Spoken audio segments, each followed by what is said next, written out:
बुलढाणा जिल्ह्यातील शासकीय ज्वारी खरेदी प्रक्रियेत मोठ्या भ्रष्टाचाराचा आरोप करण्यात आलाय।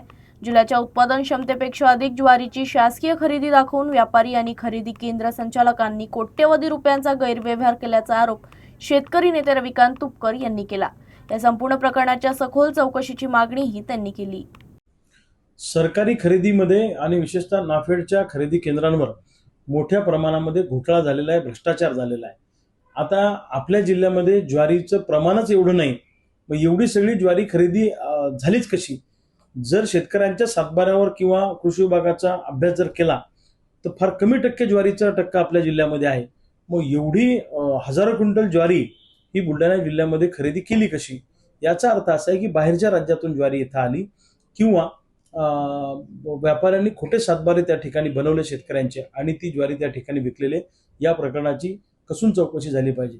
माझ्या माहितीप्रमाणे तेलंगणा, कर्नाटक, आंध्र प्रदेशमधून सुद्धा बराच शेतमाल इथं विकण्यासाठी आलेला आहे। तिकडच्या राज्यातली सुद्धा ज्वारी बुलढाण्याच्या खरेदी केंद्रांवर, विशेषतः मलकापूरच्या खरेदी केंद्रावर खरेदी झालेली आहे। या प्रकरणाची सखोल चौकशी झाली पाहिजे। दूध का दूध, पाणी का पाणी झालं। अकोला जिल्हा मध्यवर्ती कारागृहात एका न्यायालयीन कायद्यानं कारागृहाच्या आवारातील विहिरीत उडी घेऊन आत्महत्या केल्याची धक्कादायक घटना समोर आली।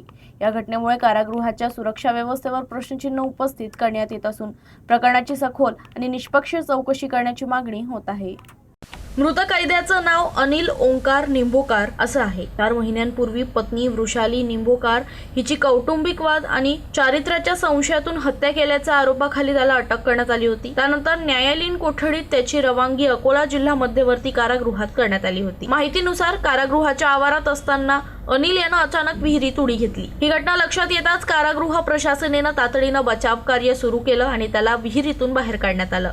मात्र वैद्यकीय तपासणीत त्याचा मृत्यू झाल्याचं स्पष्ट झालं। या घटनेनंतर कारागृह प्रशासनात खळबळ उडाली असून पुढील कायदेशीर प्रक्रिया सुरू करण्यात आली आहे। दरम्यान या प्रकरणात कारागृह प्रशासनाच्या कथित हलगर्जीपणाची चौकशी करून जबाबदारांवर कारवाई करावी अशी मागणी मृतकाच्या नातेवाईकांसह विविध स्तरावरून करण्यात येत आहे। माझा मुलगा जेलात होता अकोल्याले आणि तो कसा वारला, काय वारला, पोलिसांनी मला सांगावा। कोणीच नाही, आम्ही 4 जण असतात, 2 लेकरं, 2 जण आले। त्यानं बायको मारली म्हणून गेला आता। हिंगणी गावणगाव, अंजनगाव तालुका, जिल्हा अमरावती। हा, चौकशी झाली पाहिजे का? चौकशी करावा पोलिसांना। आषाढी एकादशीच्या निमित्तानं शेगाव येथील श्री संत गजानन महाराज संस्थानचे भाविकांसाठी विशेष धार्मिक कार्यक्रमाचं आयोजन केलं आहे। पंढरपूरला जाऊन न शकलेल्या भाविकांसाठी गर्दी लक्षात घेता 24 जुलै रोजी श्री गजानन महाराजांचे मंदिर रात्रभर दर्शनासाठी खुलं ठेवण्यात येणार असून भाविकांसाठी विविध सुविधा उपलब्ध करून देण्यात आल्या आहेत। आषाढी एकादशी निमित्त श्री संत गजानन महाराज संस्थानमध्ये विविध धार्मिक कार्यक्रमाचं आयोजन करण्यात आले आहे। आज 24 जुलैच्या रात्रीपासून मंदिर भाविकांसाठी अखंड खुलं राहणार असून उद्या 25 जुलै रोजी पहाटे काकडा, भजन, दुपारी प्रवचन, सायंकाळी हरिपाठ तसंच श्री गजानन महाराजांच्या पालखीची मंदिर परिसरात प्रदक्षिणा काढण्यात येणार आहे। रात्री श्रीहरी कीर्तनाचा कार्यक्रमही आयोजित करण्यात आला असून दिवसभर मंदिर परिसर भक्तिमय वातावरणानं न्हाऊन निघणार आहे। या काळात भाविकांना श्री समाधी दर्शन, श्रीमुख दर्शन तसंच महाप्रसादाचा लाभ घेता येणार आहे। भाविकांसाठी भक्त निवासात नियमांनुसार निवास व्यवस्था, शिस्तबद्ध दर्शन, स्वच्छता आणि इतर आवश्यक सुविधा उपलब्ध करून देण्यात आल्या आहेत। आषाढी एकादशी यात्रेनिमित्त पंढरपूरला जाणाऱ्या वारकरी भाविकांसाठी मध्य रेल्वेनं अकोला ते पंढरपूर दरम्यान विशेष रेल्वेगाडीची सुविधा उपलब्ध करून दिली आहे। आज 24 जुलै रोजी धावणाऱ्या या विशेष गाडीमुळे विदर्भ आणि मराठवाड्यातील भाविकांना पंढरपूरला जाणं अधिक सोयीचं होणार आहे। आषाढी वारीसाठी भाविकांची वाढती गर्दी लक्षात घेऊन मध्य रेल्वेनं अकोला पंढरपूर विशेष रेल्वे सुरू केली आहे। ही विशेष गाडी 24 जुलै रोजी सकाळी 11 वाजता अकोला रेल्वे स्थानकावरून सुटून 25 जुलै रोजी सकाळी 9:20 पंढरपूर इथे पोहोचणार आहे। परतीच्या प्रवासात पंढरपूर अकोला विशेष रेल्वे 25 जुलै रोजी दुपारी 3:50 पंढरपूर येथून सुटून 26 जुलै रोजी सायंकाळी 4:50 अकोला इथे दाखल होईल।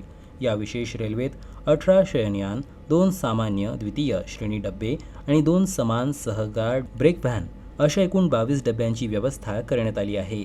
ही रेल्वे वाशिम, हिंगोली, बसमत, पूर्णा, परभणी, गंगाखेड, परळी, वैद्यनाथ, लातूर रोड, उदगीर, बीदर, कलबुर्गी, सोलापूर, कुर्डुवाडी आणि मोडणीमसह विविध स्थानकांवर थांबा घेणार आहे.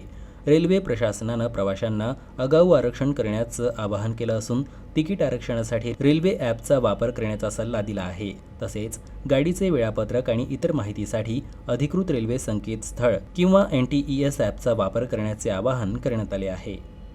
बाळापूर शहर आणि परिसरात शाळकरी विद्यार्थ्यांची वाहतूक करणाऱ्या काही ऑटो चालकांकडून वाहतूक नियमांचे सरासर उल्लंघन होत असल्याचं चित्र समोर आलं. ऑटोमध्ये क्षमतेपेक्षा अधिक विद्यार्थ्यांना बसवणं तर शाळेच्या बॅगा ऑटोच्या बाहेर लटकवून नेणं अशा प्रकारांमुळे विद्यार्थ्यांच्या सुरक्षेचा गंभीर प्रश्न निर्माण झाला आहे. या प्रकाराकडे प्रशासनानं तातडीनं लक्ष देण्याची मागणी पालकांकडून होत आहे. बाळापूर शहरात सकाळी, दुपारी आणि सायंकाळी शाळा सुटण्याच्या वेळेत अनेक ऑटोंमध्ये क्षमतेपेक्षा अधिक विद्यार्थ्यांची वाहतूक होत असल्याचं चित्र दिसून आलंय. काही ठिकाणी विद्यार्थ्यांना एकमेकांच्या अंगांवर बसून किंवा उभं राहून प्रवास करावा लागत आहे. याहूनही गंभीर बाब म्हणजे अनेक ऑटोमध्ये विद्यार्थ्यांच्या शाळेच्या बॅगा साईडला बाहेर लटकावून नेल्या जात आहेत. त्यामुळं एखादे वाहन जवळून गेल्यास किंवा अचानक ब्रेक लागल्यास विद्यार्थ्यांचा तोल जाऊन अपघात होण्याचा धोका निर्माण झाला आहे. अधिक कमाईच्या मोहापायी काही ऑटो चालक विद्यार्थ्यांच्या सुरक्षेकडे दुर्लक्ष करत असल्याचा आरोप पालकांनी केला. लहान मुलांनाही पुरेशी जागा न देता कोंबून बसवले जात असून अनेक ऑटो वेगाने धावत असल्याचं हे चित्र आहे. या प्रकाराकडे पोलीस प्रशासन आणि वाहतूक विभाग दुर्लक्ष करत असल्याची नागरिकांची तक्रार आहे. शाळकरी विद्यार्थ्यांची वाहतूक करणाऱ्या वाहनांची विशेष तपासणी करून नियमांचं उल्लंघन करणाऱ्या ऑटो चालकांवर कठोर कारवाई करावी अशी मागणी पालक आणि नागरिकांकडून करण्यात येत आहे. नीट परीक्षेतील कथित गैरव्यवहार आणि दिल्लीतील जंतर मंतर इथं आंदोलन करणाऱ्या विद्यार्थ्यांवरील कथित लाठीमारच्या निषेधार्थ वंचित बहुजन आघाडीचे राष्ट्रीय अध्यक्ष ॲडव्होकेट प्रकाश आंबेडकर यांनी दिलेल्या महाराष्ट्र बंदच्या हाकेला मूर्तिजापूर शहरात उत्स्फूर्त प्रतिसाद मिळाला आहे. वंचित बहुजन आघाडीच्या महाराष्ट्र बंदच्या आवाहनाला मूर्तिजापूर शहरात चांगला प्रतिसाद मिळाला.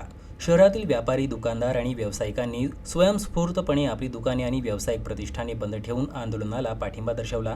यामुळे सकाळपासूनच शहरातील प्रमुख बाजारपेठा, व्यापारी संकुले आणि व्यावसायिक परिसरात शुकशुकाटाचे चित्र पाहायला मिळाले. दैनंदिन व्यवहारांवरही या बंदचा परिणाम झाला. दरम्यान विविध राजकीय, सामाजिक आणि विद्यार्थी संघटनांचे कार्यकर्ते एकत्र येत नीट परीक्षेतील कथित गैरव्यवहाराची निष्पक्ष चौकशी करण्याची मागणी केली. तसेच दिल्लीतील जंतर मंतर येथे आंदोलन करणाऱ्या विद्यार्थ्यांवरील कथित पोलीस कारवाईचा निषेध व्यक्त करत केंद्र सरकारविरोधात जोरदार घोषणाबाजी करण्यात आली. अकोला महापालिकेच्या स्थायी समितीच्या सभेत अजेंडा वेळेत न मिळाल्याच्या मुद्द्यावरून चांगलीच खडाजंगी झाली. शिंदेचे नगरसेवक सागर बारुका यांनी सभा बेकायदेशीर असल्याचा आरोप करत सभा पुढे ढकलण्याची मागणी केली. तर सभेत शहरातील नाले सफाई, कंत्राटी अकोला महापालिकेच्या स्थायी समितीच्या सभेच्या अजेंड्यांवर एकूण 10 विषयांचा समावेश होता. मात्र सभेच्या सुरुवातीलाच नगरसेवक सागर बारुका यांनी अजेंडा वेळेत मिळाला नसल्याचा मुद्दा उपस्थित करत सभा नियमबाह्य असल्याचा आरोप केला आणि सभा पुढे ढकलण्याची मागणी केली. यावर सभापती विजय अग्रवाल यांनी मतदान घेण्याचा निर्णय घेतला. बहुमतानं सभा सुरू ठेवण्याचा निर्णय झाल्यानंतर सागर बारुका यांनी निषेध नोंदवत सभागृहातून बहिर्गमन केलं. यानंतर सभेत शहरातील नालेसफाईच्या कामावर चर्चा झाली.